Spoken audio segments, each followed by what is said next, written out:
E aí nunca mais ouvi falar do processo do parque.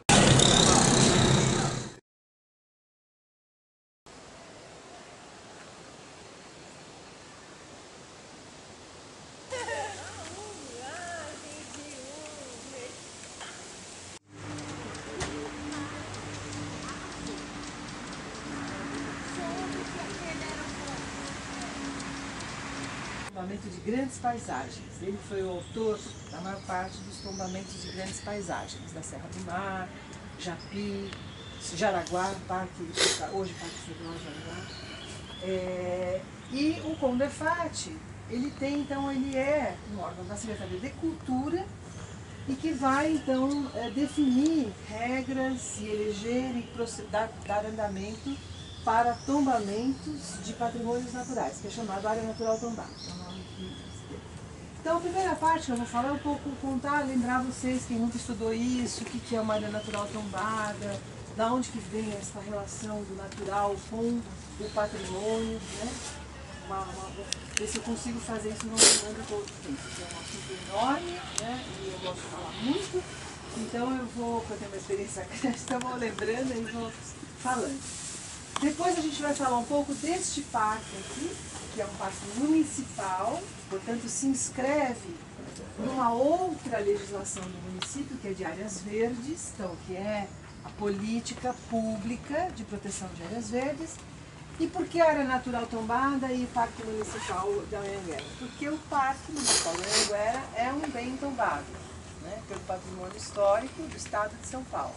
E a gente vai então tentar, depois de falar um pouco do parque, qual foi a confluência dessas duas coisas. Para isso eu trouxe uma parte do processo do tombamento do Parque Anhanguera, porque ele aconteceu, mas não aconteceu, e eu vou contar a história para vocês em que momento isso está, vou mostrar qual é o dilema e vou pedir que se a gente pudesse ajudar a resolver esse dilema, a gente teria uma boa solução para um território de cultura aqui de Perus estar protegido também como patrimônio natural, né? Ele está tombado, mas não foi homologado, uma história que eu vou contar para vocês o que aconteceu. E na última coisa que nós vamos fazer, aí que é uma parte mais de aproveitar esse sábado de manhã aqui nessa área, nós vamos trabalhar uma metodologia que é muito centrada na observação, proposta pelo Euler, que eu fiz uma adaptação, que é trabalhar com roteiros de estudo de campo.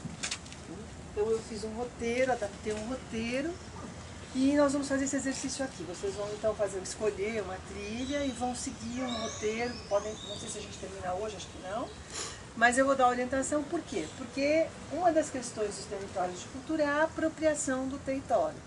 Para se apropriar do território, uma das maneiras é você conhecer o território, ou você trabalhar um pouco mais as características desse território. E como vocês, muitos de vocês são alunos de pós-graduação, estão interessados também em metodologias, a gente vai exercitar uma que é uma metodologia de campo, que é o trabalho com roteiros.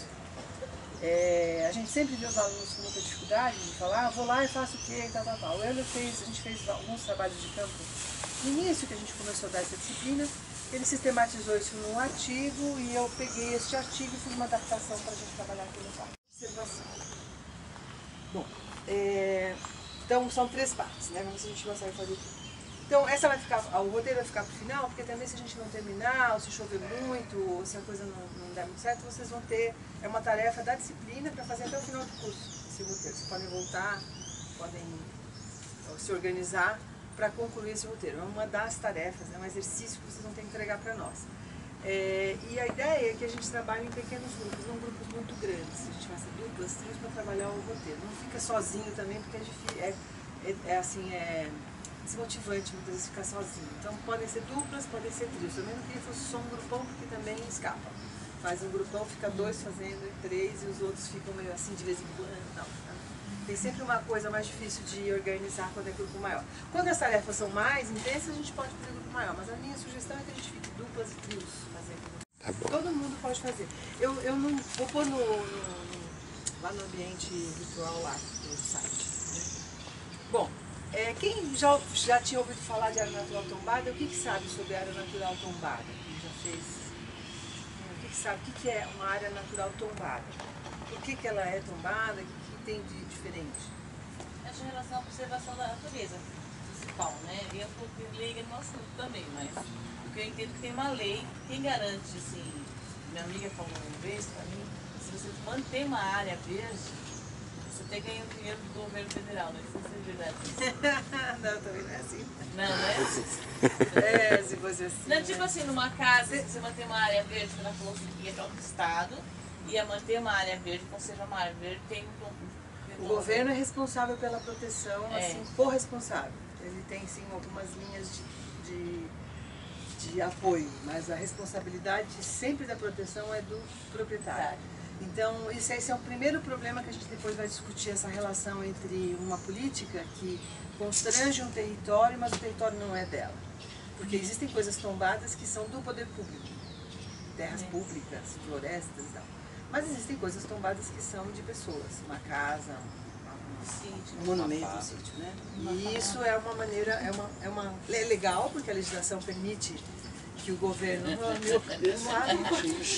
é... Não, vai deixar porque você não vai fazer cocô, quer que eu faça cocô? Eu estou aqui. Bom, a gente tem uma história longa para a gente começar a falar sobre patrimônio natural. Desde 1837, quando surge a ideia de tombamento na França, de 1837, a primeira organização em torno da discussão sobre monumentos em que a civilização deseja guardar, por alguma razão, né? Então, polícia militar. Mas pode ser liderado ambiental. Tem ligação com a política. Mas eu não sei se aqueles nomes que estão lá, porque não, mas são pessoas de cargos mais elevados. Mas são os prefeitos. Né? E tem uma lista imensa de assinaturas, um abaixo assinado enorme. Tá bom? São Paulo, 2001? Antes da Marta. Não, Marta? não era Marta. Marta. Essa palavra, sítios. A Anguera é um sítio, a gente vai retomar.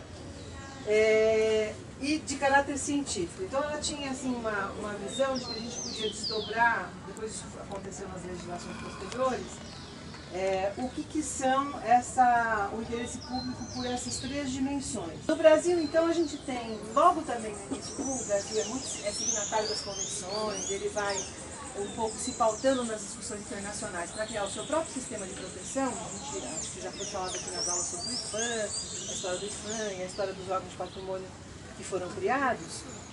Quando foi criado, em 1962, a primeira recomendação internacional relativa à salvaguarda, porque se falava isso, né? Quando um bem é ameaçado, quando você abre o estudo de tombamento, você está pensando em salvaguardar, né? Então, em 62, na primeira recomendação de salvaguarda da beleza cênica das paisagens e sítios, em 62, é que surge talvez aí, para se alguém for estudar, uma primeira ruptura, porque é aí que se cria os tais dos conceitos de paisagem natural e paisagem transformada, que acabou depois virando paisagem cultural.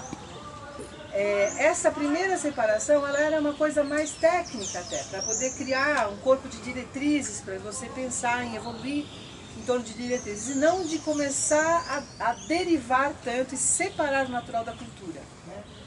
Separar o que é natural da cultura.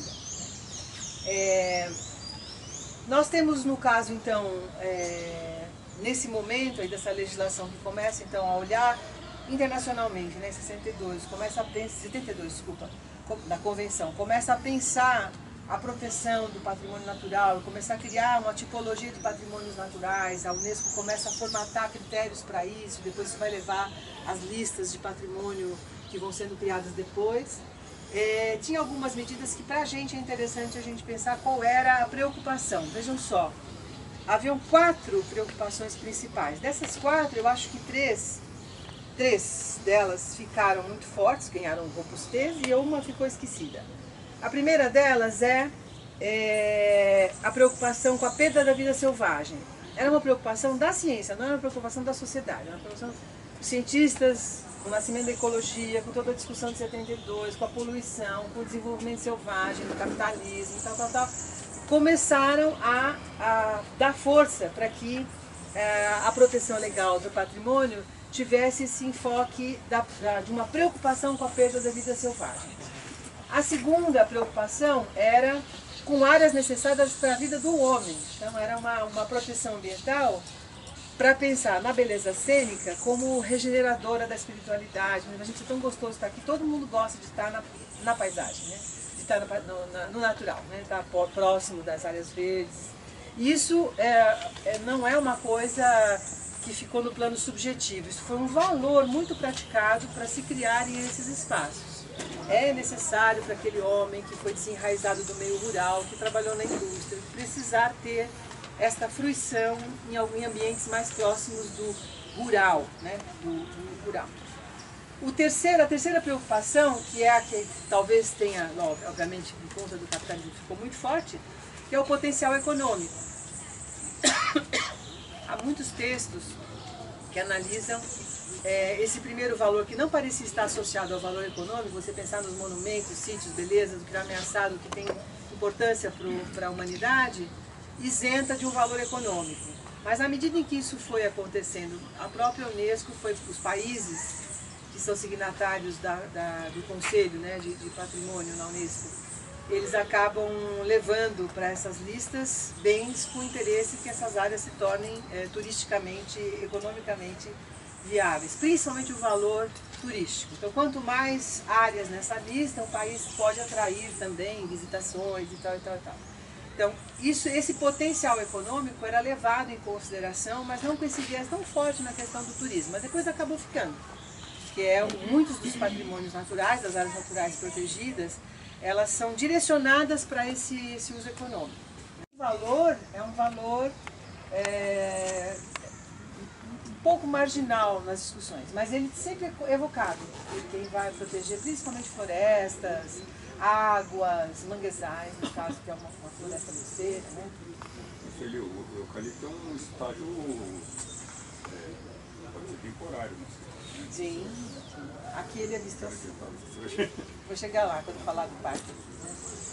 Bom, mas via de regra, as três grandes ameaças, e que sempre motivaram as pessoas a buscar os órgãos do patrimônio para pedir à sociedade nos ajude a proteger, são os processos de urbanização, ainda mais em áreas como na metrópole, que o capitalismo devora tudo, a industrialização, e aí a questão dos recursos muitas vezes, então vou abater as florestas, eu preciso do minério que está aqui embaixo de mim, eu estou pisando, eu preciso da rocha que está aqui embaixo, então como que eu vou manter o que está em cima? Né? Então a industrialização, a indústria minerária, ou qualquer outro tipo de indústria que trabalhe com recursos, ou mesmo indústrias que poluam, às vezes elas também vão gerar ameaças, portanto a luta por proteger algumas áreas, algumas paisagens, né, com valores naturais, ela também vai esbarrar nesse conflito com os recursos naturais. A maior parte das contestações de tombamento são do bloqueio dos recursos naturais. Na Serra do Mar, vocês não imaginam o que está acontecendo agora no estado. Nós temos, vou fazer uma pausa para falar mal do No estado de São Paulo, nós temos foi criada nessa gestão agora, atual, não sei se o pessoal aqui vai votar no óbvio, mas eu não vou. Então, posso falar que eu não vou votar nele, né? Ele criou uma secretaria especial da mineração. Não é uma secretaria diretamente ligada ao Palácio. Se olhar no Gantt, assim, no organograma de governo, tem uma secretaria ligada à indústria, mas está lá a mineração. Essa secretaria, num tempo recorde, assim, tipo, trabalho expedito, em 3 meses nós vamos fazer um mapa do zoneamento minerário do estado de São Paulo. Por quê? Porque a proteção ambiental está bloqueando alguns recursos fundamentais para as atividades econômicas. E eles foram recentemente no Condefat com um mapa, que era um mapa para você desmaiar diante dele, né? Quem é da proteção ambiental. Você faz, meu Deus, mas essa ainda no século XXI, depois de tanta discussão. Eles mapearam todos os minérios da Serra do Mar, da área tombada e dos parques. E com o seguinte discurso, eles vieram falando assim, começaram, primeiro slide, São Paulo tem um déficit de moradia. Vejam lá os movimentos sociais, mostram várias fotos de ocupação, para todos os conselheiros ficarem, ó, tem déficit de moradia, estado de São Paulo. O governo de São Paulo governo, da gestão desse governo, quer resolver o problema da habitação. Precisa construir milhares de casas. Está faltando argila, areia, argila, areia e cimento. E terra. Terra. Ah, e terra. Mas a terra eles não mostraram pra gente. E onde está esse recurso com economicidade? A Serra do Mar. Distância mais próxima. Serra do Mar. Da Serra do Mar, onde principalmente? Vale do Ribeira. Liberar as minerações de areia no Rio Ribeiro de Guape, porque a gente nega todas lá no Condefat quando vem dentro de área tombada e na área envoltória. Porque minerar o Rio Ribeiro de Guape significa você desestabilizar toda a planície fluvial, dificultar a atividade econômica de quem está lá trabalhando com banana, com arroz, com qualquer outra coisa, e você modificar o estuário, que já foi muito estudado, ali a saída do Ribeiro de Guape, na Ilha Comprida, o Valo Grande, todos esses problemas. Então a gente considera que para proteger um bem natural, os seus processos da história natural, mineração dentro de área tombada não pode, né? E eu fiz um parecer, a gente fez um estudo muito grande com o pessoal do Instituto Geológico, um parecer muito consistente, que bloqueia todos os pedidos, de areia, de brita, de empréstimo, de tudo. E o setor minerário de São Paulo, principalmente o pessoal do calcário, do cimento, na verdade, né, Votorantim, principalmente, eles estão muito assim, incomodados com as negativas constantes, frequentes, todos os anos eles acham que o conselheiro vai morrer, o conselheiro não morre, o técnico também não morre, vem outro, senta, fala igual. E aí eles vão lá e agora tentaram mostrar que nós estamos criando obstáculo para a construção de casas para as pessoas mais pobres. Uma demagogia tremenda, sendo que a gente mora aqui em São Paulo e vê o que está acontecendo com o cimento, aquela tesoura da ponte estaiada, daquele tamanho. São as cavernas lá do Petar e de Intervales, é o calcário de lá que vem para fazer aquelas tesouras que o mundo inteiro acha maravilhoso e eu acho a pior obra que se fez em termos de degradação ambiental. Todas as marginais, as pontes, tudo que vocês virem com concreto. A Lagoa de Carapicuíba também. Que a Sabesp teve que entrar com vários processos e perdia. Então é isso que eu queria perguntar, qual é o poder que esses mineradores têm? Porque muito esse poder.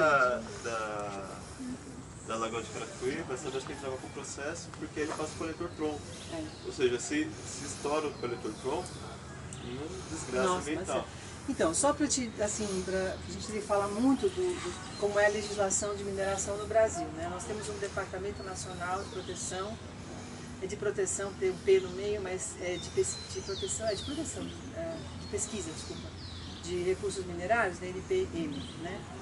E ele, recurso mineral de subsolo, qualquer pessoa, não é qualquer relevo, não é qualquer vegetação.